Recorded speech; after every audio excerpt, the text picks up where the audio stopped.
It is the most legendary war in history. 1,000 ships to be launched for the sake of one woman. It begins with a beauty contest. Warriors, chariots, and horses. And ends with a giant horse unleashing destruction and annihilation. Whole walls fell over. A tale so powerful, it inspires 3,000 years of myth and legend. He was willing to sacrifice his own daughter. It is a story of armies divided. Deception, deceit. Stolen treasures. The decline, the catastrophe. An ancient world trade center. There were always enemies enough who wanted to have that place. And a war without end. It was a conflict between East and West. Now, archaeologists, literary detectives, and military analysts are uncovering evidence that the mythological city, destroyed by beauty and vengeance, may be real. This is the true story of Troy.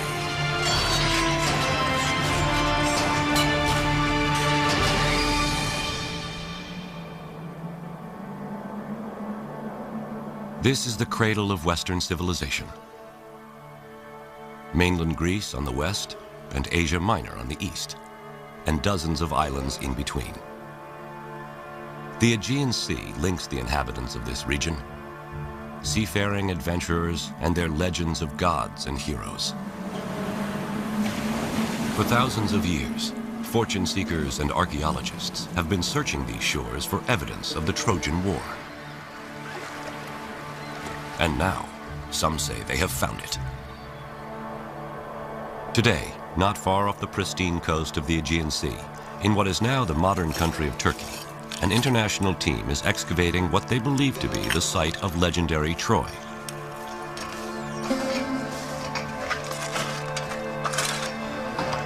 They claim they're finding evidence of a 5-acre city, complete with palace, streets, and a vibrant downtown.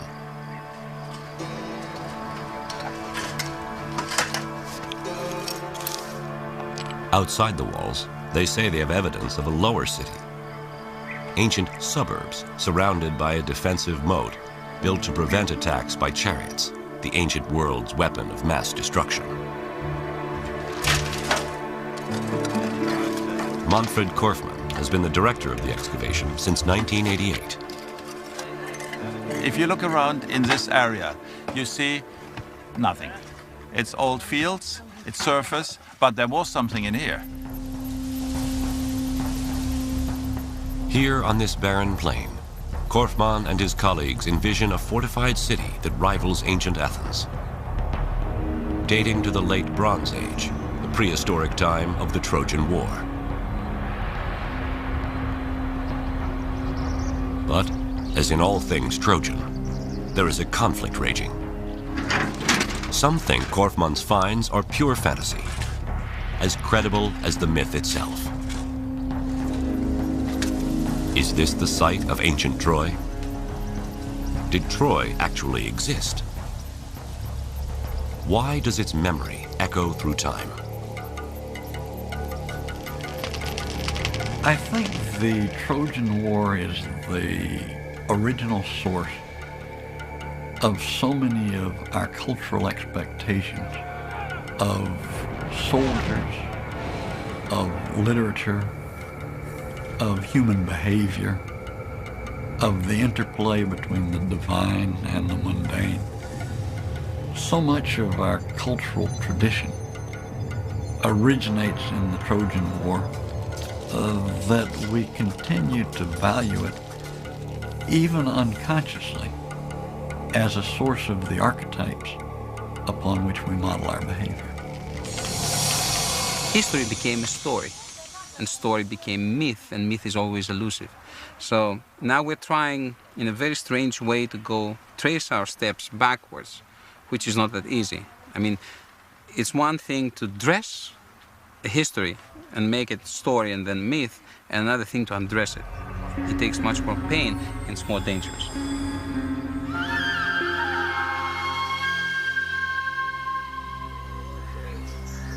Although today some scholars have reservations about the existence of Troy, historians of the ancient world never doubted the Trojan War was history. Herodotus, Thucydides, and most other major figures of the Greek and Roman world assumed that the Trojan War was a historical fact. Here, on a beach not unlike that of Troy, classics professor Robert Garland recounts the tale. Well, it all began with the gods, as things of great moment tended to in the ancient world, and it began with the wedding of Peleus and Thetis, destined incidentally to be the parents of Achilles, the greatest of the Greek warriors at Troy.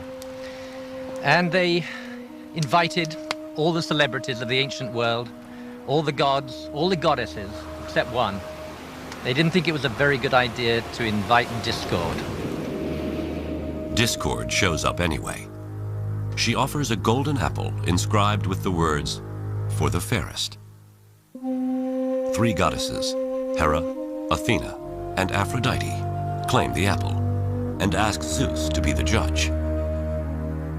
He wisely declines and instead appoints Paris, the handsome prince of Troy. And as often happens, each of the contestants offered a bribe. The one he gave the prize to, Aphrodite, offered him the bribe of the most beautiful woman in the world. But there was one problem. That woman was married. She was Helen, married to Menelaus, king of Sparta.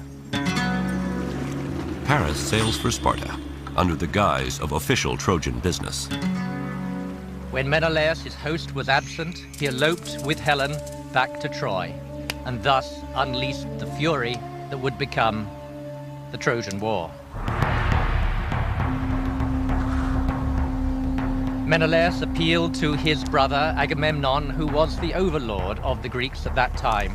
And Agamemnon summoned together all the Greek cities, all the kings, for a war of revenge to right the wrong that had been done to his brother. 1,000 ships assemble, but the gods cause the winds to cease. To appease the gods, Agamemnon must make the ultimate sacrifice, the ritual slaying of his own daughter. The winds blow, the fleet sails, and the war begins. The Greeks encamp around the walls of Troy, and for the next 10 long years, heroes are made and destroyed on the battlefield. Achilles, the celebrated Greek warrior, and Hector, the Trojan champion. As the war began to drag on in the 10th year, and it looked as if there was no end in sight, so the Greeks devised the ruse of the Trojan horse. The Greeks sailed off, and the Trojan horse was left outside the walls. The Trojans broke their walls down to let the horse enter, stuffed full as it was with Greek soldiers. And in the night, as the Trojans were celebrating, down came the Greeks out of the wooden horse, let in their companions, and proceeded to rape, pillage, and destroy.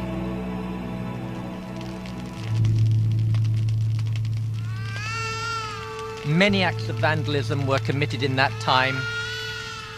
Priam was slaughtered at his own altar. Cassandra was raped. And the infant son of Hector was thrown from the walls of Troy, his brains dashed out. And even then, after Troy had been totally destroyed, the end was not in sight. As we know from the Odyssey, Odysseus was to wander for many years before he got home.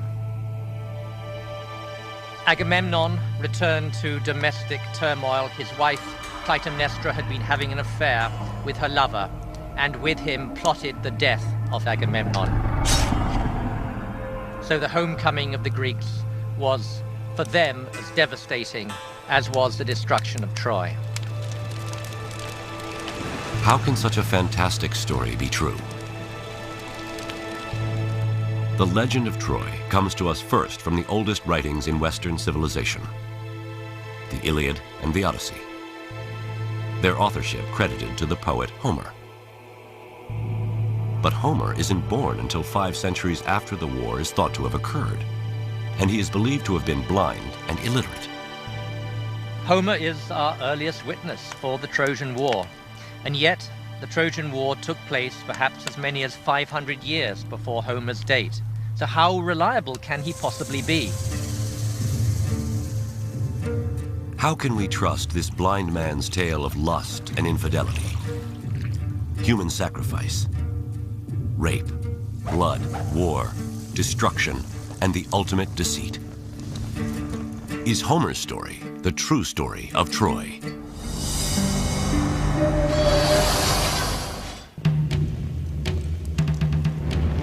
It's the most legendary war in history.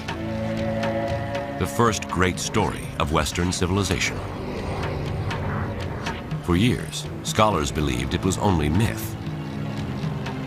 But now, off the coast of the Aegean Sea, archaeologists claim to have discovered the remains of the ancient fortress city, Troy.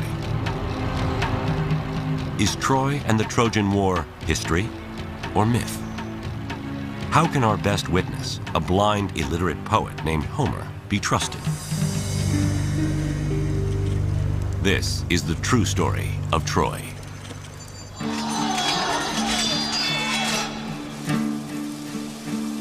Like Troy, what is known of Homer is a mixture of history and myth. Although he is credited as the author of Western civilization's first works of literature, the Iliad and the Odyssey, very little evidence of Homer exists. Some scholars estimate that he lived around 750 BC, and that the father of Greek literature was from a place not far from Troy. We think that he came from a region probably fairly close to Troy, perhaps from the city of Smyrna or from the island of Chios, but even this is doubtful. There's a strong tradition that he was blind, but other than that, virtually nothing can be said with any certainty about him. Two of the greatest mysteries about Homer concern how someone who lived 500 years after the Trojan War can recall such graphic details of battle and bloodshed. And how could one person, before the invention of Greek writing, remember more than 16,000 lines from the Iliad and 12,000 lines from the Odyssey? One possible answer is that Homer is a descendant of a lineage of singer-storytellers. If this is true, it means that the Iliad and Odyssey were not written by a Homer, but were passed down by many Homers. It's perfectly plausible that singers immediately began to sing about this famous conflict, that it was passed on from one generation to the next, not with any attention to historical accuracy, in which no one had any interest. All the details and all the fancy stuff, and the woman running away, and Achilles and Hector, and the Trojan horse, all this stuff was generated by singers over the ages. Their contributions to the story were inherited by Homer, and he added his own twist to it. But if Homer is the last in a lineage of oral poets, how does the story of Troy transform from a memorized song to the first written story of Western civilization? In the 1930s, an American scholar by the name of Milman Parry, equipped with some of the first portable sound recording devices, discovers a way to return to a time when all of history was a song. Parry treks to Old World Balkan villages in Serbia and discovers singers who, just like Homer, sing epic songs of ancient battles and heroes.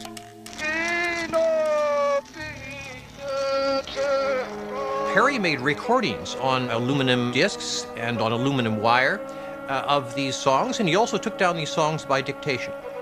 Parry discovered a very interesting thing, that when you write down an oral poem, it tends to get much longer than when you just sing it in a public performance. For over a year, Parry investigates the oral tradition, transcribing and recording many songs, some as long as Homer's. Parry finds that memory of historical events can be passed on for long periods of time and still remain accurate.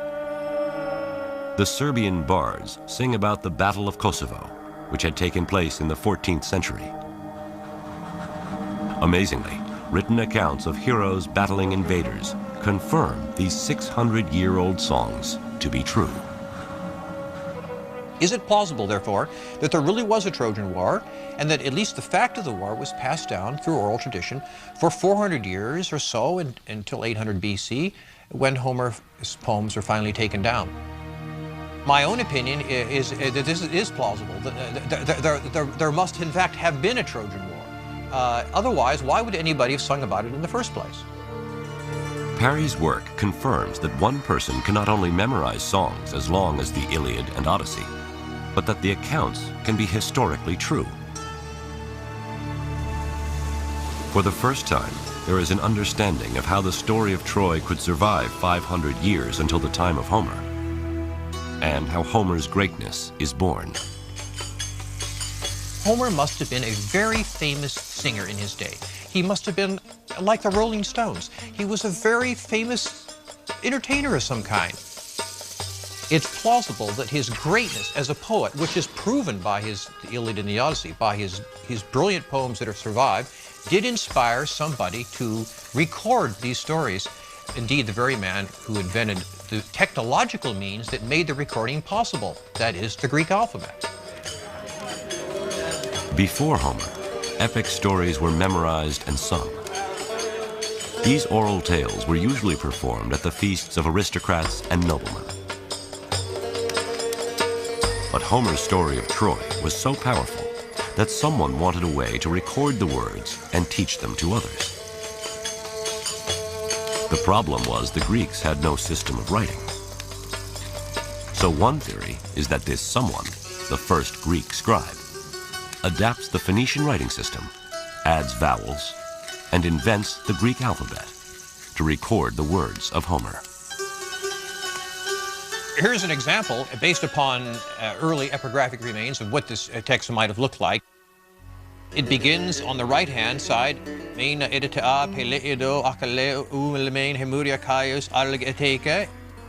back and forth, as the ox turns, the Greeks said, comparing this style of writing to the plowing of a field where you plow up one end and back the other and back again. Now, with Homer singing to a scribe, these heroic stories of Troy, the first in Greek history to be written down, inspire a much greater audience. In my opinion, is because they were the first texts that ever existed in the Greek vocal alphabet. And as such, they were used from the very beginning as the basis for instruction about how to use this writing system. And they never stopped being that. So when you went to school in ancient Greece, you studied the text of Homer, right back to the day that the man who invented the alphabet first wrote them down. Homer's story of Troy becomes the tool by which language and literature are taught, the very foundation of Western civilization. For the next 3,000 years, his story of Troy will inspire the greatest Greek and Roman writers, Renaissance artists, Shakespeare, and even Hollywood films. But over the centuries, the true story of Troy is blurred by myth, and Troy the city, a ruin even at the time of Homer, is covered by the sands of time and lost. Then, in the 19th century, inspired by Homer's account of battle, blood, lust, and deceit, a rich adventurer goes in search of the treasures and the true story of Troy.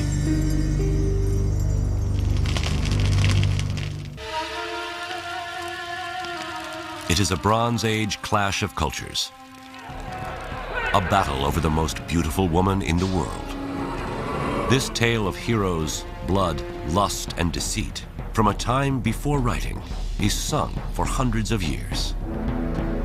Then the greatest of Greek singers, Homer, sings of Troy so powerfully he inspires the invention of the Greek alphabet.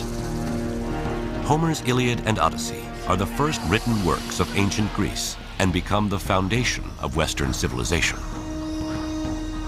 But over time, the story of Troy is obscured by myth, and the city is lost. Now, can Homer's Iliad and Odyssey lead explorers to the treasures of this legendary city and rediscover the true story of Troy?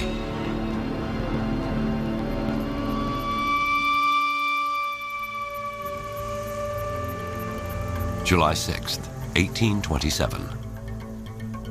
After centuries of Ottoman occupation, Greece wins its independence and emerges as a new nation. Europe is smitten with everything Greek, and Homer's Iliad and Odyssey ignite Trojan fever. With a pick in one hand and the Iliad in the other, a German-American self-made millionaire, Heinrich Schliemann, sets off to uncover Troy. Heinrich Schliemann is actually a fascinating man. He's a Wall Street tycoon of the 19th century. He made a great deal of money speculating in Russia and in the United States, including the gold rush in California. Having made a great deal of money and therefore being able to retire from his business pursuits, he at this point can go and pursue what he claimed was a lifelong fixation with Greece and particularly with the Trojan War. Heinrich Schliemann has a knack for finding gold. He is in California for the gold rush, makes millions in St. Petersburg under the Tsars. And in his search for profit and adventure, he dresses as a Bedouin, circumcises himself, and sneaks into Mecca. In 1868, he moves to Athens and launches a campaign throughout the Aegean in search of the legends of Homer and ultimately Troy. Schliemann was not an archaeologist, but he had a sacred faith in Homer. I mean, Homer was his Bible. And this led him to discover things which nobody else had thought of discovering, of looking for, let's say. Schliemann sets out to look for a place that matches the landscape described by Homer in the Iliad. A vast plain where two great armies can battle, near the Aegean Sea, between the Scamander and Simois rivers. A place with high fortified walls, from which the Trojans could watch in horror as their champion Hector is dragged behind the chariot of Achilles around the city.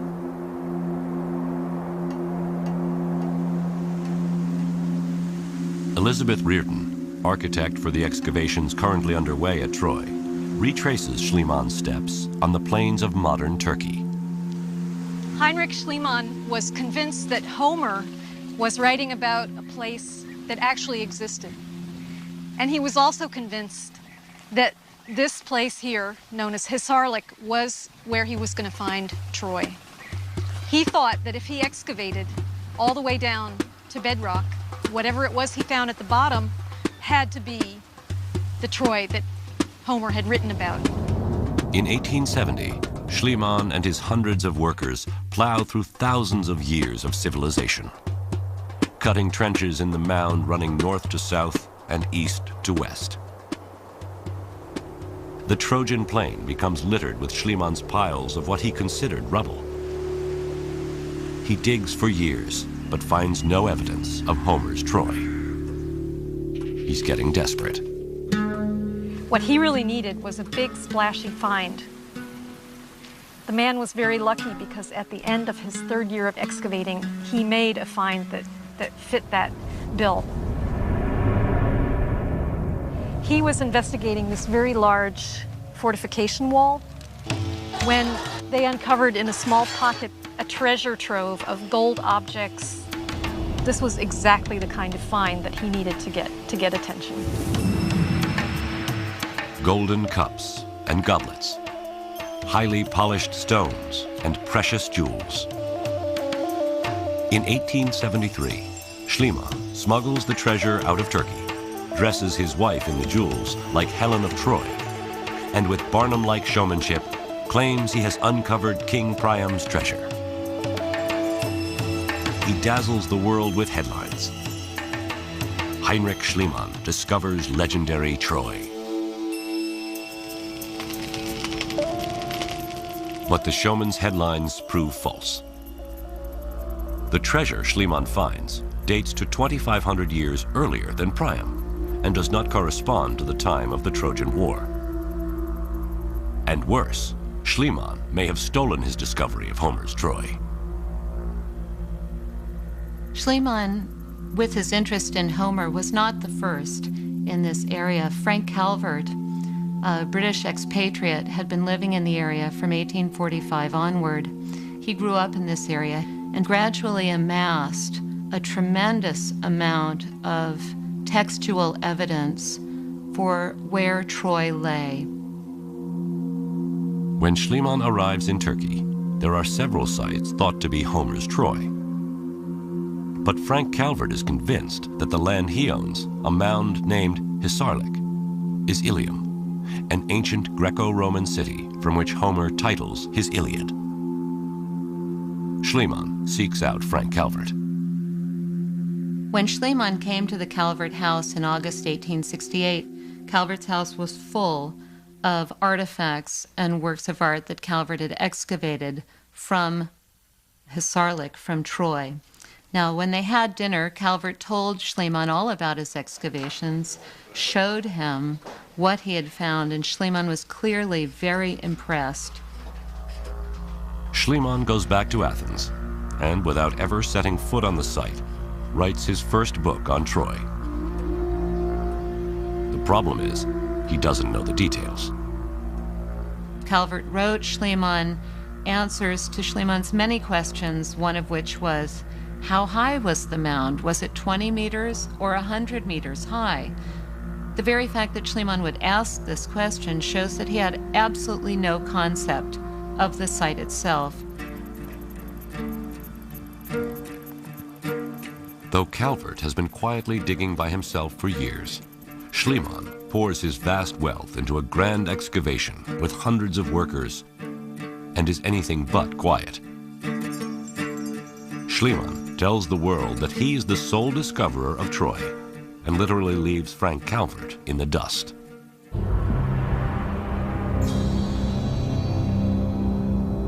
Despite false claims of Priam's treasure and accusations of stealing the site of Troy from Frank Calvert, Heinrich Schliemann convinces the world that Hisarlik is the site of Homer's Troy and that the Trojan War is real. Schliemann was somebody who dedicated his life, his fortune, and his activities to proving Homer true. And this has my respect. It's largely because of Schliemann that we're asking the question, was this war real? Today we still follow in that tradition in asking questions about the Trojan War. But even Heinrich Schliemann, perhaps the most devout believer in the Iliad as history, can't produce definitive proof of Homer's Troy. Somewhere in these ruins is the promise of finding some scrap of writing, some Trojan treasure to prove beyond doubt that the Trojan War and the story of Troy are real.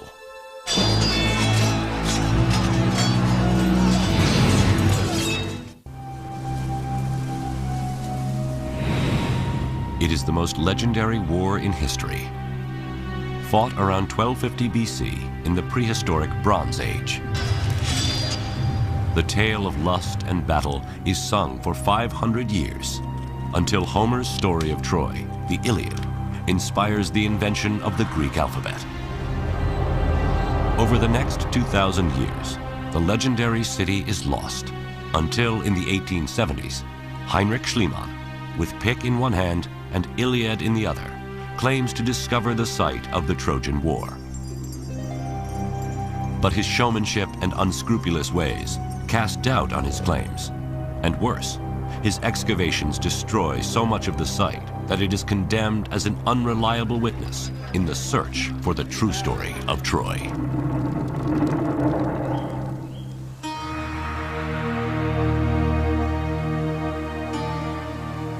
How could this rock heap in present-day Turkey be Homer's Troy? Even Schliemann expressed doubts. It is all poetry, he says.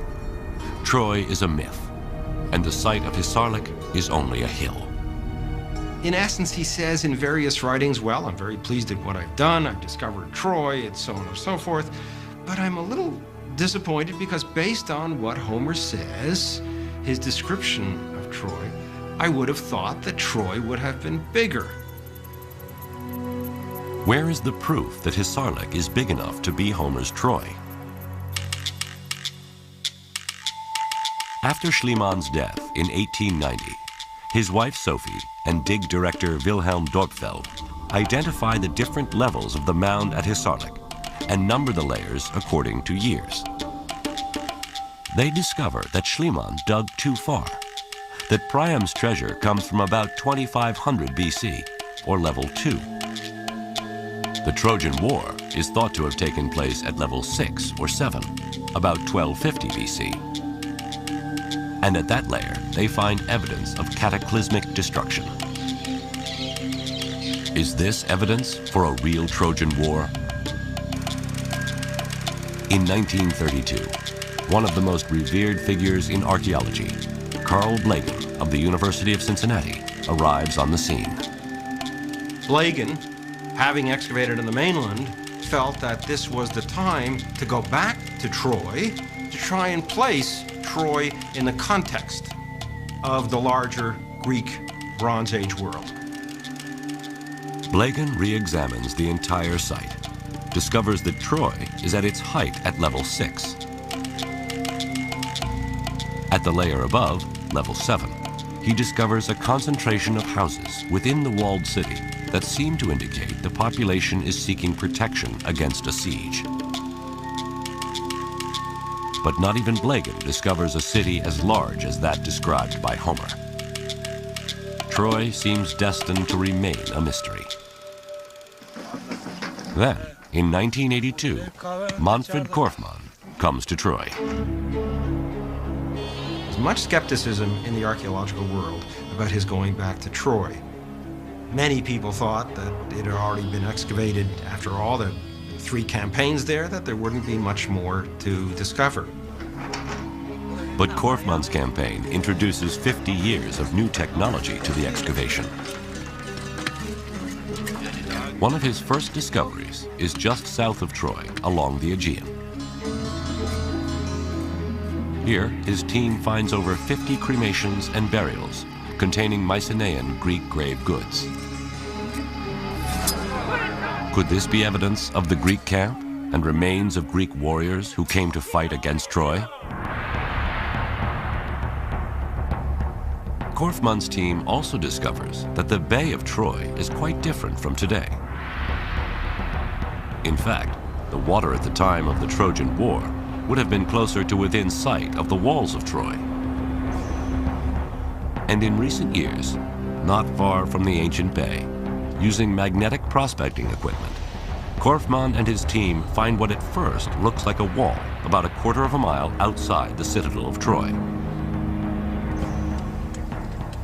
But what he actually finds is the opposite of a wall.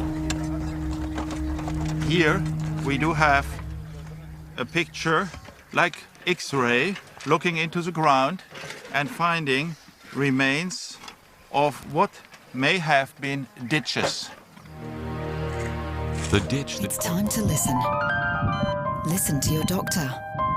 And listen to your heart. Heart disease is the #1 killer of Australian women. There is no single cause of heart disease, and there are many things you can do to improve the health of your heart. To find out how, visit your GP for a heart health check today. For more information about women and heart disease, visit goredforwomen.org.au. Cut deep into the bedrock, leading him to believe that its purpose is most likely defensive. The archaeologists were able to verify a Troy 6 date for the date when this ditch had been constructed. Troy 6 represents the time of the Trojan War. And there are many similarities between this defensive ditch and one Homer describes in the Iliad. If you look at his description of the fortification ditch that's dug around the Greek camp, and then you look at the fortification ditch that we found, certainly that's a striking similarity between the two. It's actually quite likely that this is the site that Homer had in mind when he put down the story of the Iliad and the Odyssey. Over the years, Korfmann and his team discover religious totems for worship of Trojan gods. spindle whorls for weaving the fine fabrics traded by Troy through the ancient world, enemy spear tips and arrowheads embedded in the walls of Troy, coins from the time of Alexander the Great, and a bust of Roman Emperor Augustus, who traces his lineage back to Troy. But despite the incredible finds, one find continues to elude Korfmann, just as it had everyone back to Schliemann. Where is evidence of the huge city described by Homer? One of the more important things we want to know about Troy is how large the settlement was in different points in time at different periods, and how it grew, how it shrank, and if there were different activities going on in different areas or parts of the settlement. We can't answer this by excavation alone. To discover the elusive vastness of the city described by Homer, Korfmann's team employs a technique that more resembles farming than archaeology. It's called site survey. Every 20 meters, we remove the vegetation to get conditions similar to a freshly plowed field. We collect everything we find there. Pottery, tile fragments, whatever is lying around. Thus get an idea about settlement size and function of different areas.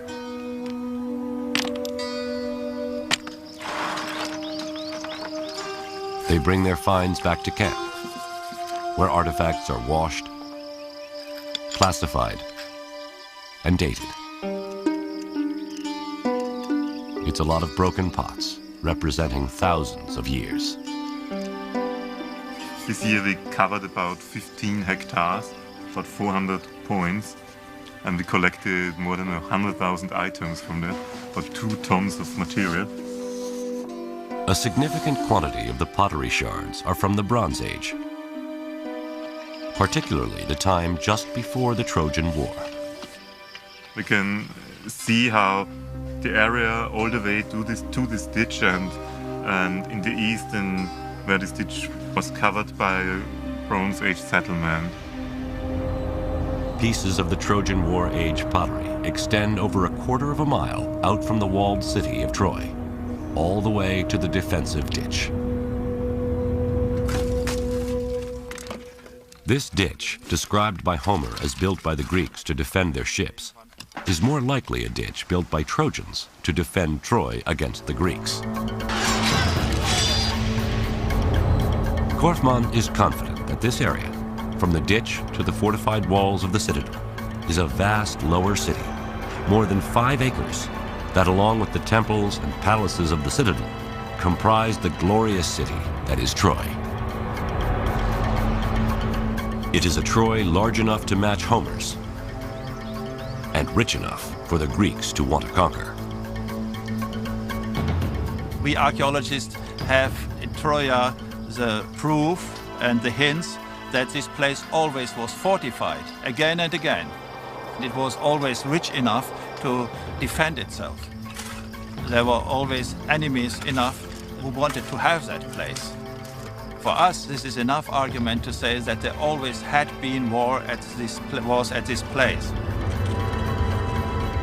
It seems clear that nearly 3,000 years after Homer, Manfred Korfmann has finally proved that Troy is real.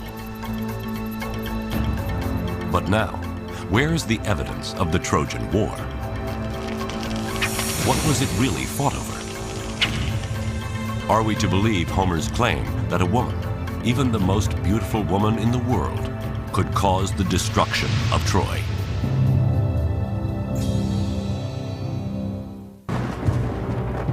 It is a Bronze Age clash of civilizations, fought around 1250 BC. Then, 500 years later, the Greek poet Homer sings his epic story of Troy, becomes a superstar, and inspires the invention of the Greek alphabet.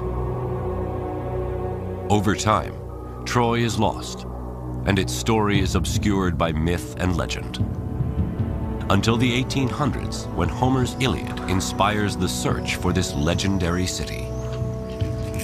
Today, archaeologists are uncovering evidence suggesting they have discovered the site of Troy.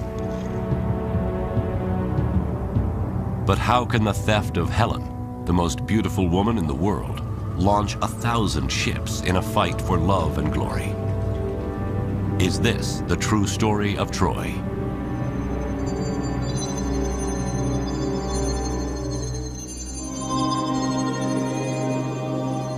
To the ancient Greeks, beauty is order.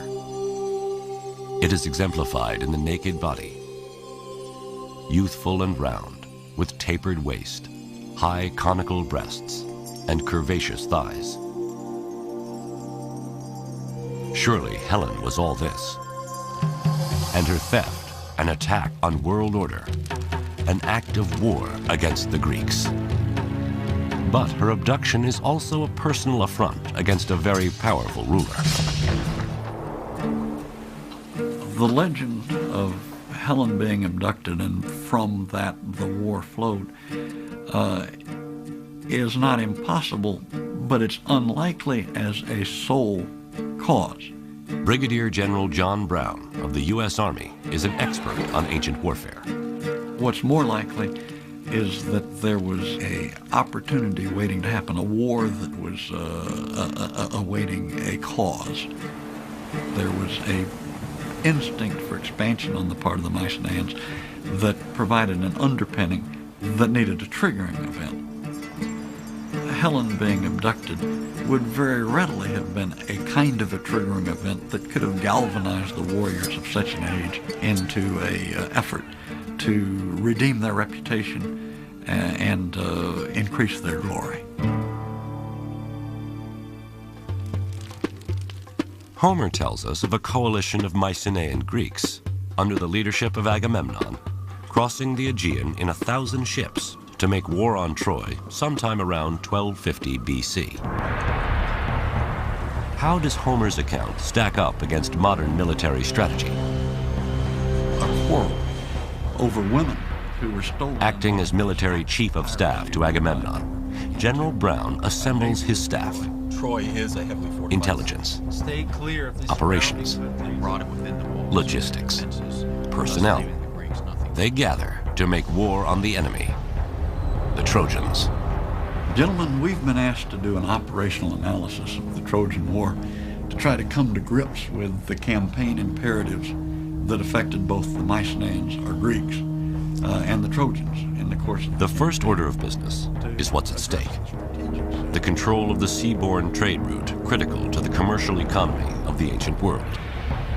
The strategic setting is dominated by the necessity of controlling trade routes.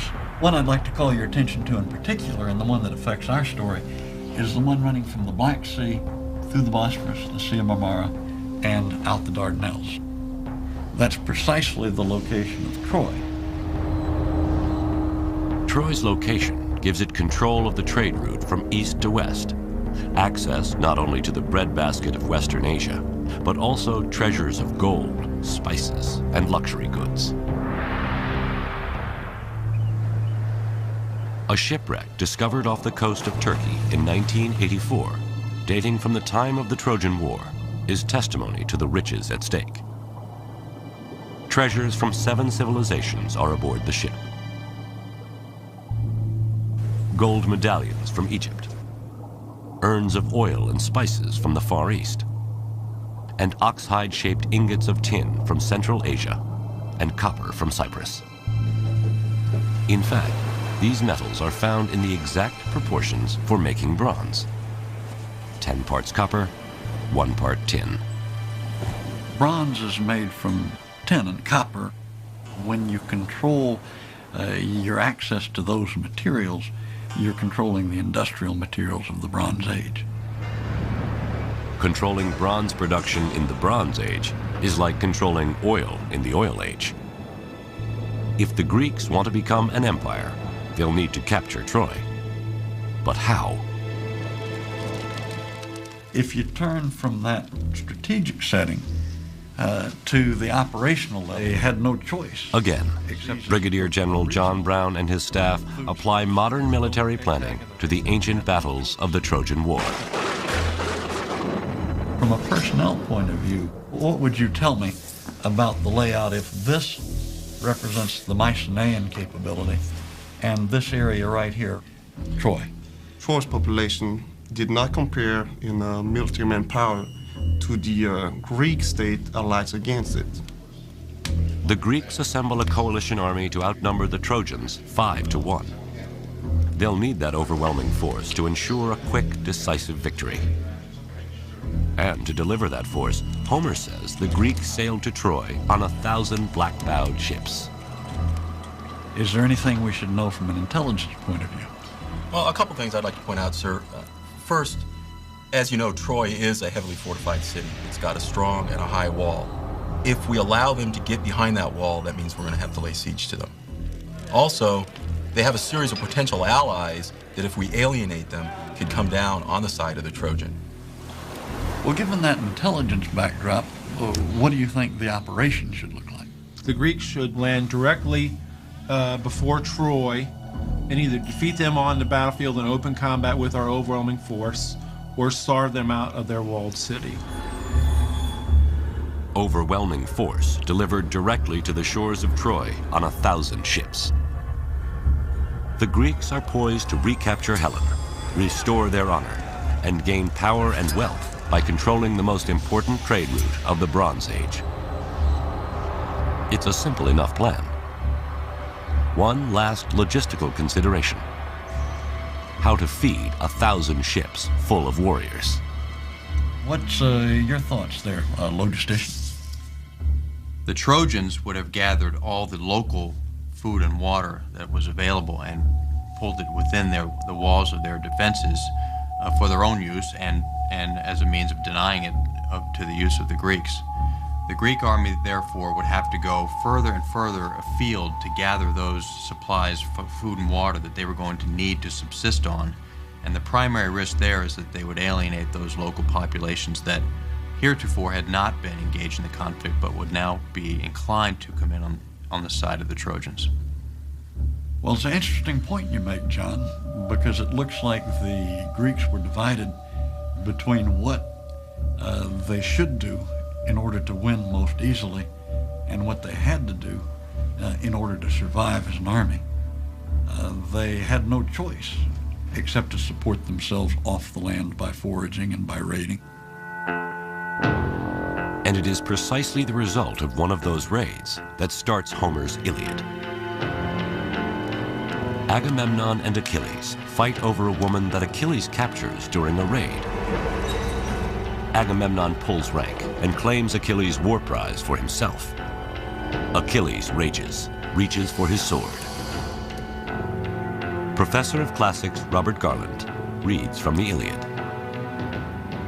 Someday, I swear, a yearning for Achilles will strike Greece's sons and all your armies. But then, Agamemnon, harried as you will be, nothing you do can save you. Not when your hordes of fighters drop and die, cut down by the hands of man-killing Hector. Then you will tear your heart out desperate, raging that you disgraced the best of the Greeks. Achilles withdraws himself and his troops from battle, and the raids the Greeks conduct drive the neighboring population into an alliance with the Trojans. The Greeks lose their advantage of overwhelming force, and the war drags on for 10 long years with no clear victor. I think from the point where Homer begins the Iliad, where there is a quarrel between Agamemnon and Achilles, his most important warrior, it's clear that this is not altogether a coalition of the willing that he has brought to Troy. The trouble for this coalition of the unwilling starts 10 years earlier back on mainland Greece, where Agamemnon plots a course of revenge and plunder. There, he will be forced to make the ultimate sacrifice, the ritual murder of his own daughter. Troy. a Bronze Age World Trade Center. Sung about by Homer, his Iliad and Odyssey become the first literary works of Western civilization. But is the mythological city real? Archaeologists now seem certain they have discovered the legendary lost city. But what evidence do we have of the enemies of Troy? The Bronze Age Greeks and Homer's King of Kings, Agamemnon. How does Agamemnon forge a coalition of Greek warlords to wage a war of revenge and plunder? This is the true story of Troy.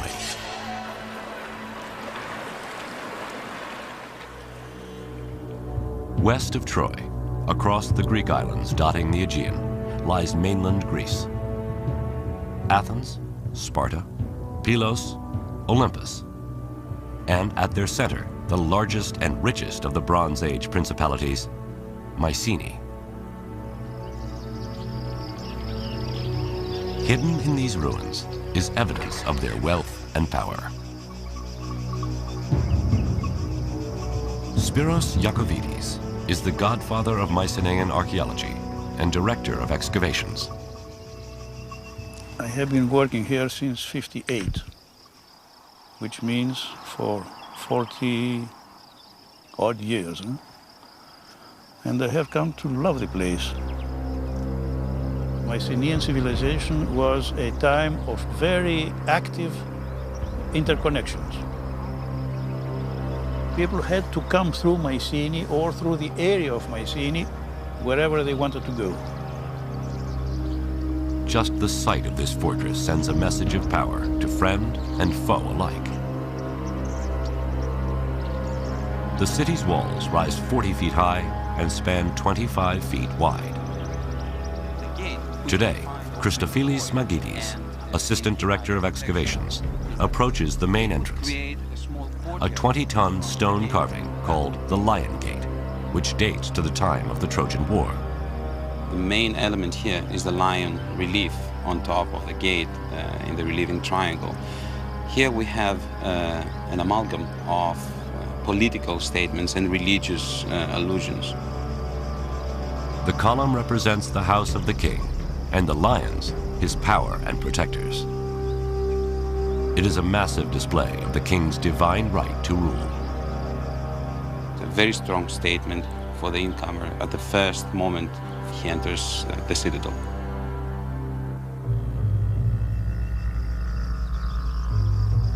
Just inside the Lion Gate, here in 1876, Heinrich Schliemann uncovers one of the richest finds in archaeological history, including a magnificent golden death mask. In his showman-like way, he proclaims, "I have gazed upon the face of Agamemnon." High atop the citadel, archaeologists uncover remains of a palace much like one described by Homer. Inside, they discover a treasure trove of opulent relics and murals, glorifying Mycenaean war and conquest. We have scenes, beautiful scenes of a besieged city with tall buildings and women looking out of the windows, warriors, chariots, and horses.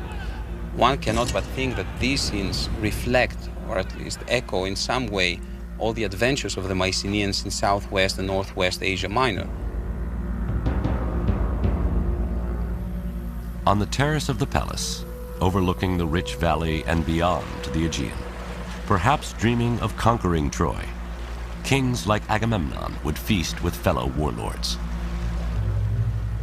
Homer describes such a feast that takes place across the Peloponnesian Peninsula in Pylos, in the kingdom of wise old King Nestor, another hero of the Trojan War. Here, in 1996, in the basement of a regional museum, archaeologist Sharon Stocker finds boxes of burnt animal bones. Stored there by the famous archaeologist Carl Blegen more than 50 years ago and labeled table scraps. Stocker finds something peculiar about them. What we have represented here are bones from the thighs and the mandibles of bulls, male cattle, and probably about 10 individuals are represented. The meat from 10 cattle can feed 6,000 people. And the fact that the remains are specific body parts, and all from male bulls, makes stalker and archaeologist Jack Davis suspect they have something more than table scraps. It was here that he found the objects that we've been most interested in. Yes. That is, in this corner, more or less, must have been the gigantic heap of animal bones. Clearly, the bones represent the animals eaten at the feast. A little bit closer to the wall in here had to be the spearhead. The spearhead is likely to be the butchering tool. And then I think off here must have been the pile of little kilicas, the miniature drinking cups.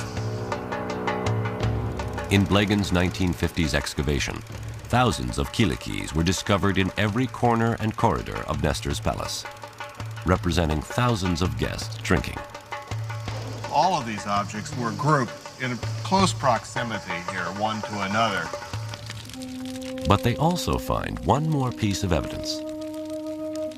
Written in a primitive script known as Linear B, translated in the 1950s, the tablet reveals another purpose for the feast.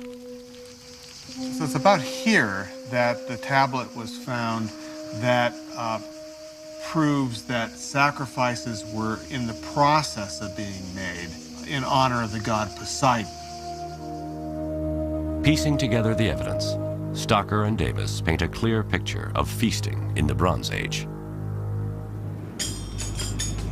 Okay, so Sherry, if we were coming here to a feast, this must be where we get our first glimpse of the actual banqueting area. Then the guests, as Homer says, ate well, and no man's hunger lacked a share of the banquet.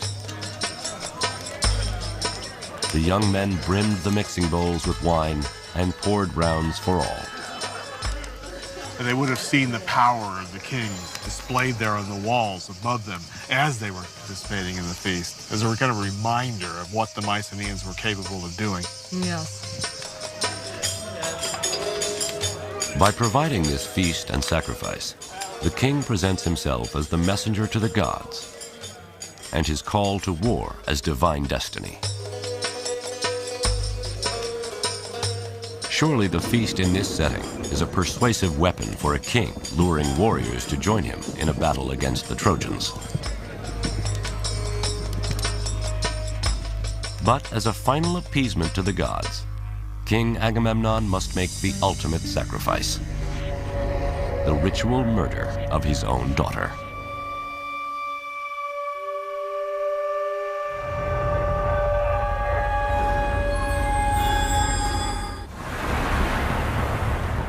Helen, Queen of Sparta, is abducted by Paris, Prince of Troy. A personal attack on family honor escalates to an international crisis. With enticements of wealth and power, King Agamemnon forges an unwilling coalition of Mycenaean Greek warlords to do battle with the Trojans.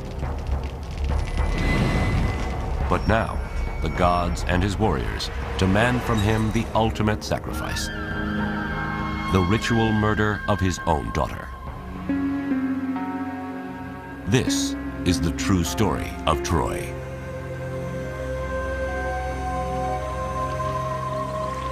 At perhaps the most disturbing intersection of mythology and history lies the practice of human sacrifice. How can an act considered the ultimate sacrilege in the modern world be so prevalent to the ancients? Classics professor Robert Garland on a beach not unlike that of Troy. Human sacrifice is committed by Agamemnon. Achilles, we are told, slaughters 12 Trojan youths to appease the spirit of his friend Patroclus. And at the end of the war, Polyxena is sacrificed at the grave of Achilles. Although these incidents of human sacrifice exist in the mythological realm, there is also historical evidence of human sacrifice. From Egypt to Babylon, slave and prisoner sacrifice is widespread during the Bronze Age, often used as a public display of the king's power. But could the Greeks, founders of Western civilization, also have practiced human sacrifice?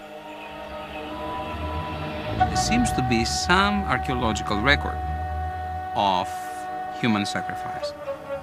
I'm just going to mention certain chamber tombs here in the area of Mycenae, where we have found bodies of slaves, one on top of the other. They were probably slaughtered when their master died, or prisoners of war, and so on and so forth. To them, it was not probably human sacrifice. What we consider human sacrifice is not the same thing with what they consider human sacrifice. A slave or a prisoner of war is an object, is not a human being. Interestingly, although human sacrifice is prevalent in the mythology of Greece and the Trojan War, Homer never mentions it in the Iliad. It's a few hundred years after Homer when some of the greatest Greek playwrights incorporate human sacrifice into their stories of the Trojan War. One reason may have been as a storytelling device to entertain their audiences. It's often true that forms of religious behavior that were once sacrosanct and received great veneration later on become the subject for horror and a way of getting a chill, really, out of the audience. So in the story of the Trojan War, Agamemnon succeeds at assembling a coalition of Mycenaean warriors. But as they ready to set sail for Troy, the winds blow against them. The oracle tells Agamemnon, for favorable winds, he must sacrifice his daughter, Iphigenia. He did so by summoning her to Aulis on the pretext that she was going to be married to Achilles. Instead, he butchered her, and in so doing, set in train a terrible set of events that would end in his own death.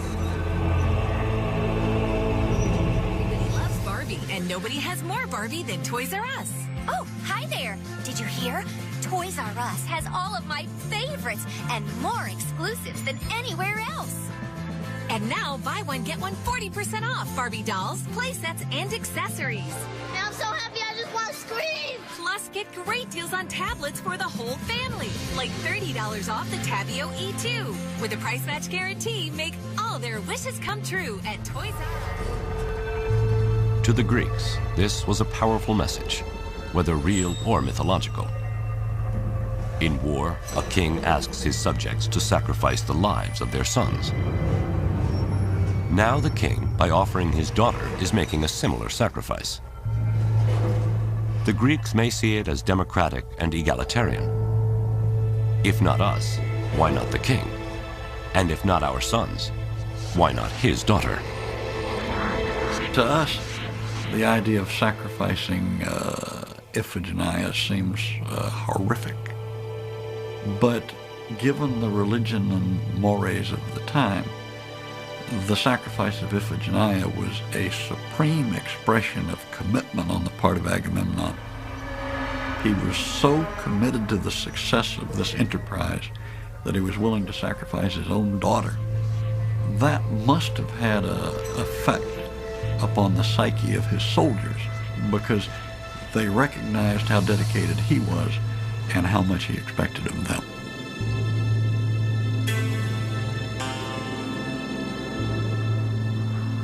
Thus, the first blood spilled in the Trojan War is that of a child. Ultimately, Agamemnon will pay for her death with his life. But for now, a forceful wind blows the Greek war fleet east to Troy. What the Greeks didn't know is the resistance they were about to meet at the hands of man-killing Hector and his army of Trojans.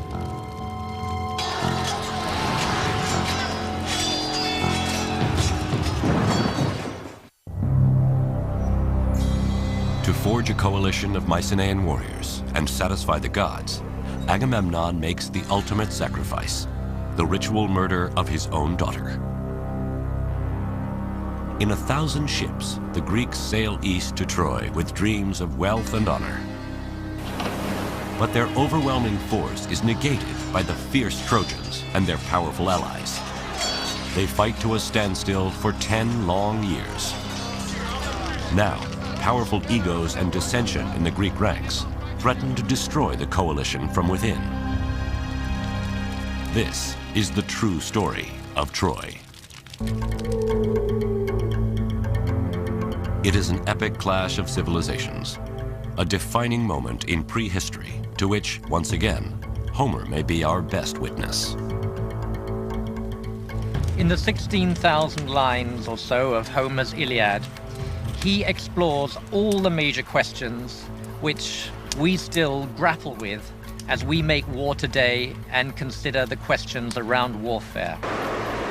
The justification for a major military exercise, the accountability, the quality of military leadership, the nature of courage and cowardice on the battlefield, and indeed what happens to victors and defeated alike in the face of day-to-day brutality.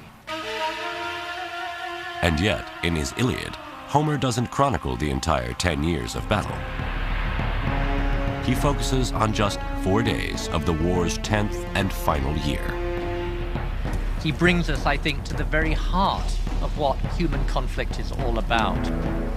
Some of his most memorable descriptions are of men dying. The 240 deaths that occur in the Iliad, all are different.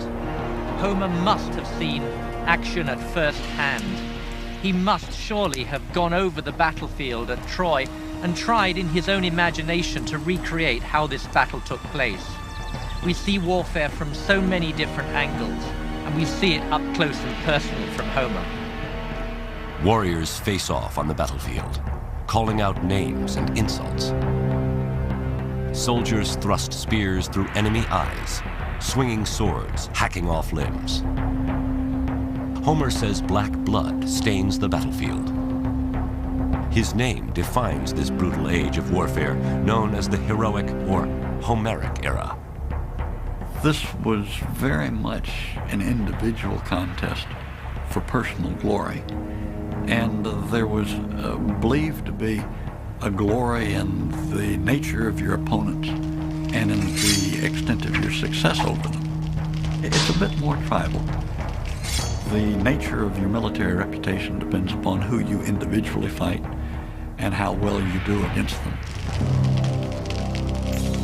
Homer describes many duels, but one he portrays as the ultimate duel, the one to end 10 years of war. Menelaus, the offended husband of Helen, is challenged by Paris, Helen's Trojan lover. If Paris kills Menelaus, Helen stays in Troy and the Greeks withdraw defeated. If Menelaus kills Paris, he reclaims Helen, takes a king's ransom of gold from Troy, and Greek honor is restored. The two armies sit down and the duel takes place. This is sanity, Homer is saying. This is how it should be. But it's not how it goes. Menelaus and Paris cross swords, risking life and honor to end a decade of conflict.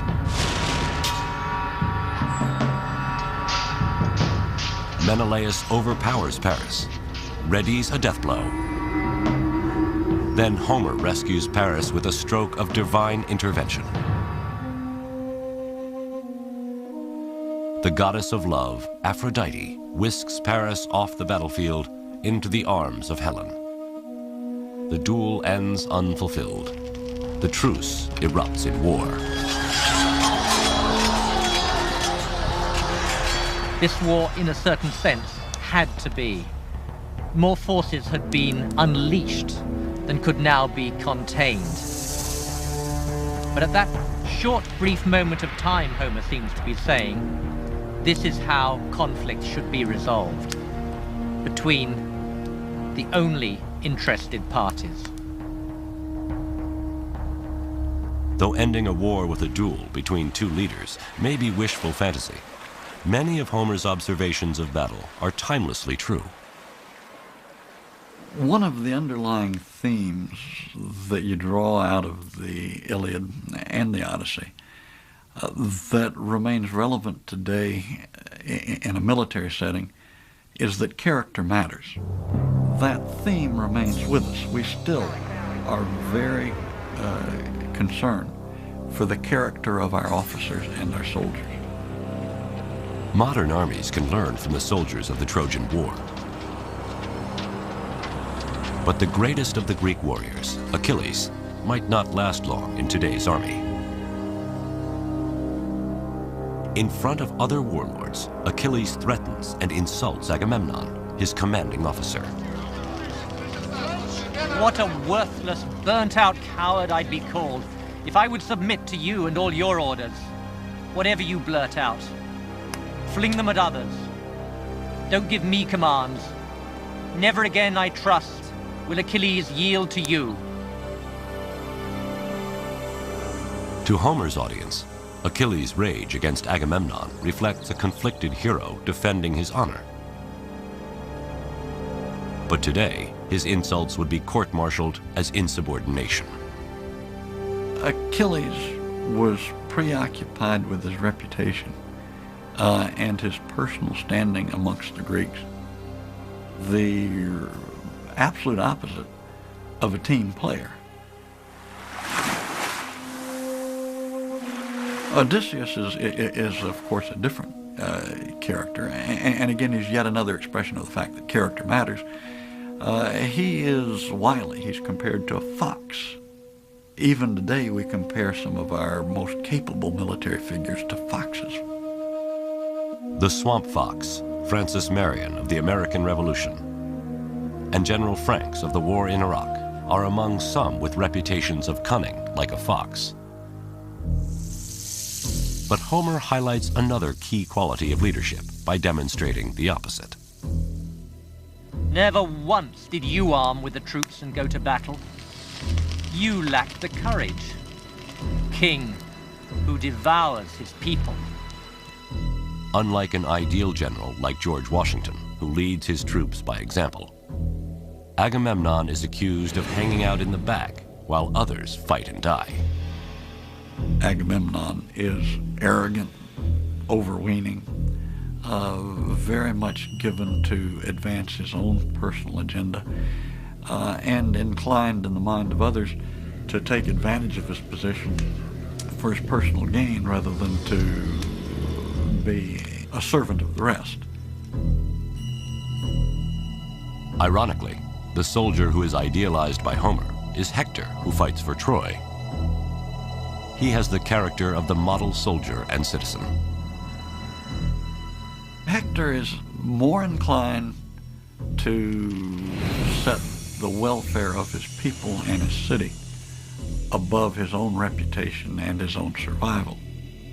And ultimately, he faced down Achilles even though he knew that the odds were against him and that his time was up. The battle between the two greatest heroes, Greek Achilles and Trojan Hector, is the climax of the Iliad and Homer's story of Troy. When Hector takes leave of his wife and child on his way to battle, Homer foreshadows the end of the war and tilts the sympathies of his audience in favor of the Trojans.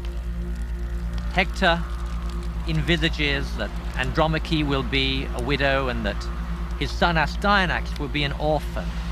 And like any true husband there, he says, I care for you more than I do for my countrymen. It's your fate that really matters to me.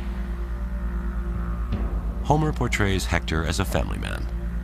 While the Greeks are fighting for revenge and greed, Hector is fighting to defend his wife, his child, and his home. The Trojans, in a sense, are us.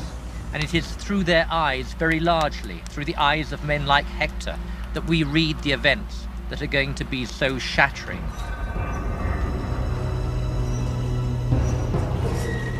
Hector sees Achilles charging like a stallion.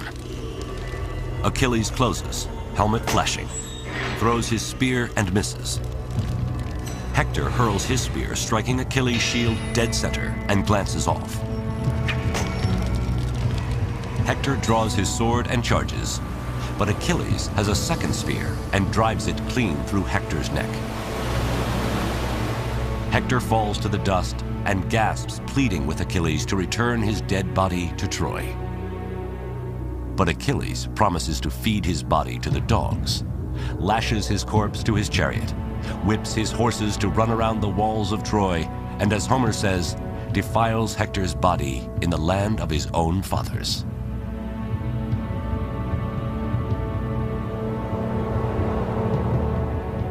And in the last great scene of Homer's poem, King Priam comes to beg for the mutilated body of Hector, his son.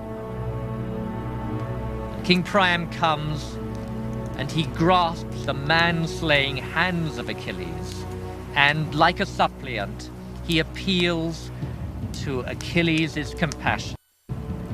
And Achilles yields, and the two men collapse together in an acknowledgement of their human identity.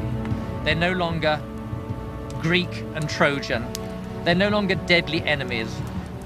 Instead, they are like father and son. It is here where Homer reveals his subversive mission. He ends what is perhaps the world's greatest war story with an anti-war message. We are all human. We are all fathers and sons. We all have attachments that go way beyond our national identity. We are human beings, first and foremost. A truce is declared for the cremation of Hector's body. Funeral laments are sung. The flames from the fire consume his corpse, and looming are the walls of Troy. Homer does not elect for a Hollywood ending.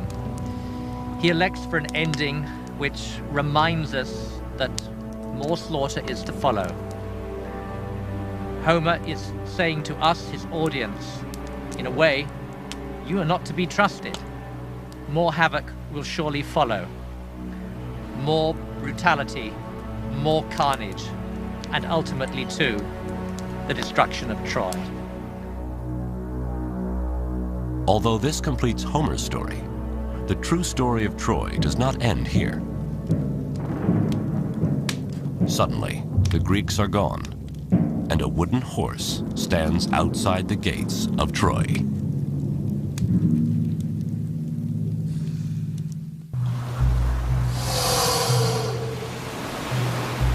The greatest Trojan hero, Hector, is dead. Killed in battle by the Greek hero Achilles. After defiling Hector's body, Achilles agrees to surrender Hector's corpse to the Trojans. An uneasy truce is called as Hector is cremated before the walls of Troy.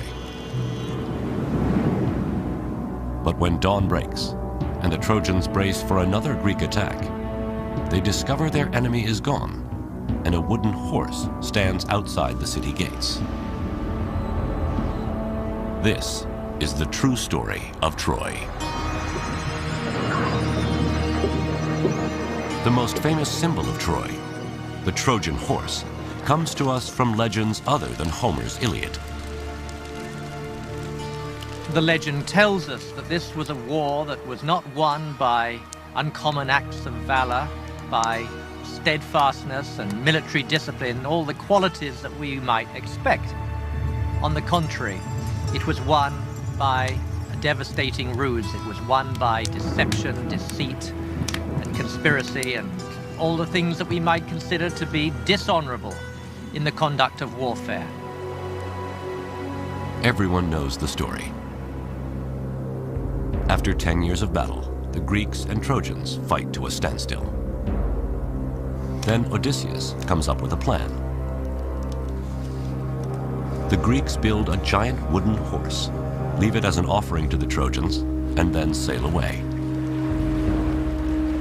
Some Trojans are skeptical. Laocoon warns, beware of Greeks bearing gifts. But myth says he and his sons are silenced by serpents that drag them into the sea. The Trojans desperately want to believe that the horse is a peace offering. And the Trojans broke their walls down to let the horse enter, stuffed full as it was with Greek soldiers. And in the night, as the Trojans were celebrating the departure of the Greeks, down came the Greeks out of the wooden horse, let in their companions, and proceeded to rape, pillage, and destroy. By hiding in the belly of the wooden horse and tricking the Trojans into lowering their guard, the Greeks finally penetrate the massive walls of Troy. All of Hector's fears, why he was willing to risk his life to defend his homeland, are about to become true. Priam was slaughtered at his own altar, Cassandra was raped, and the infant son of Hector was thrown from the walls of Troy, his brains dashed out. With Hector's mother and father hacked to pieces, his sister sacrificed, his son murdered, and his wife carried off to the bed of a conquering Greek, his family's seed is wiped from the earth forever.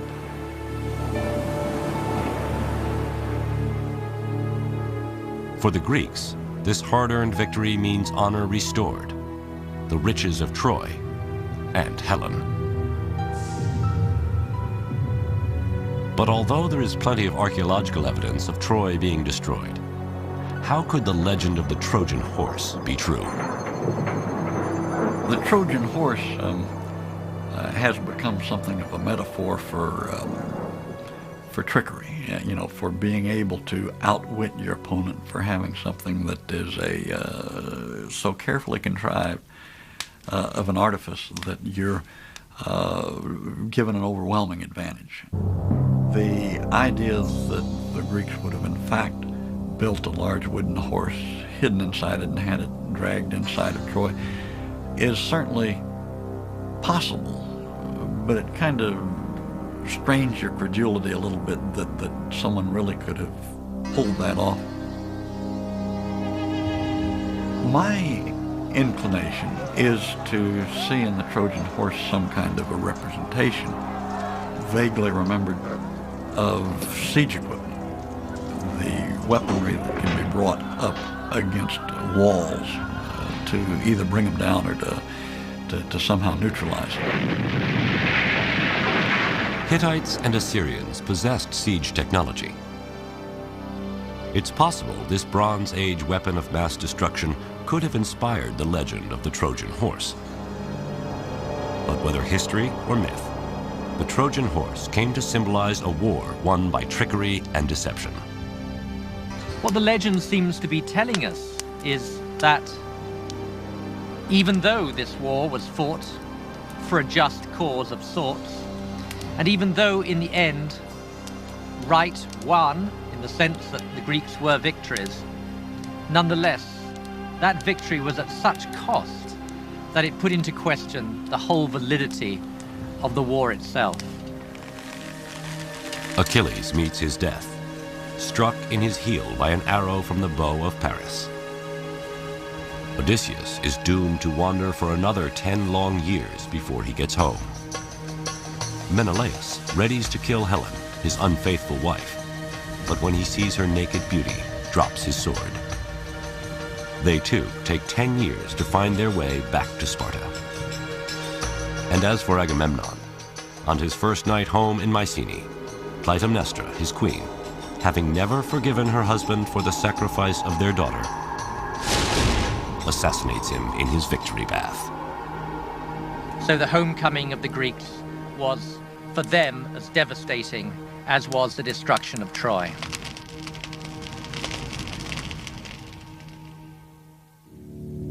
In fact, history tells us in the wake of the Trojan War, not only do the Mycenaean kingdoms collapse, but the entire Bronze Age comes to an end.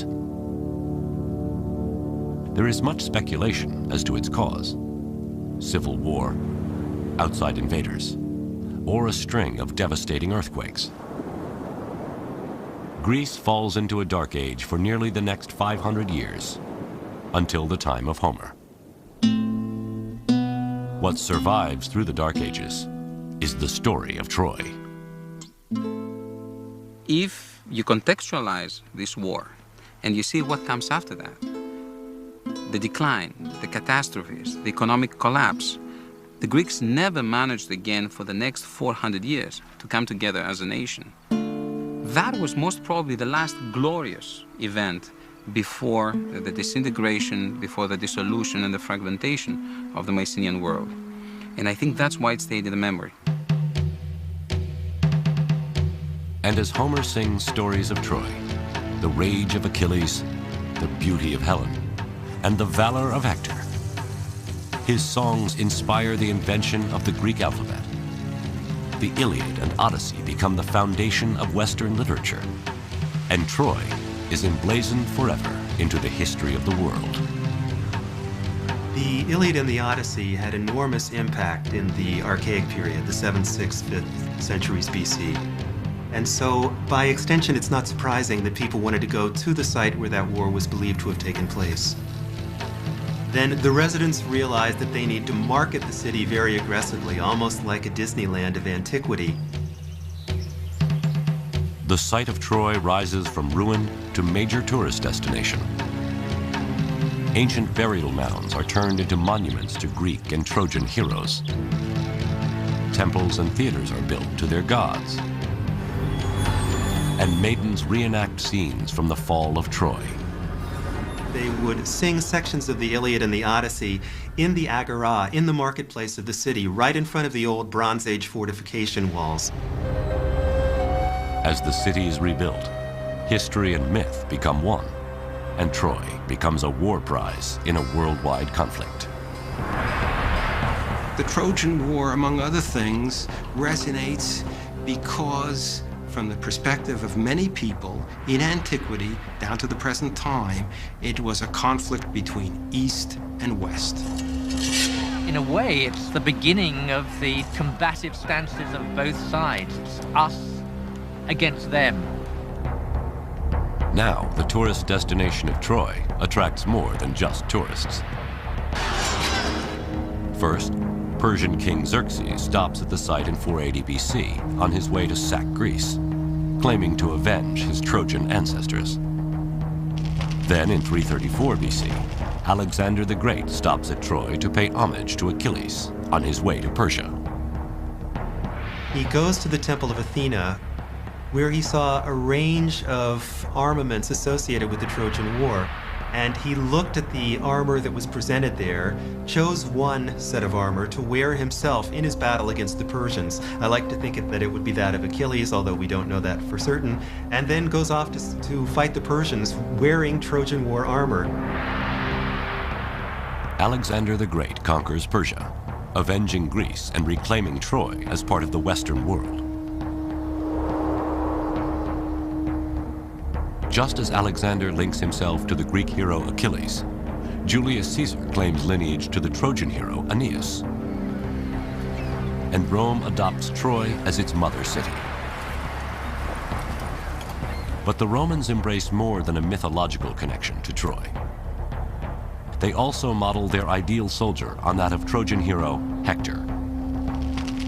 The Romans would say that the ideal soldier was disciplined, was a team player, was willing to sacrifice himself for the welfare of others, was willing to efface his personal glory for the good of the whole. The military success of the Roman legions is a tribute to the legacy of the Trojans.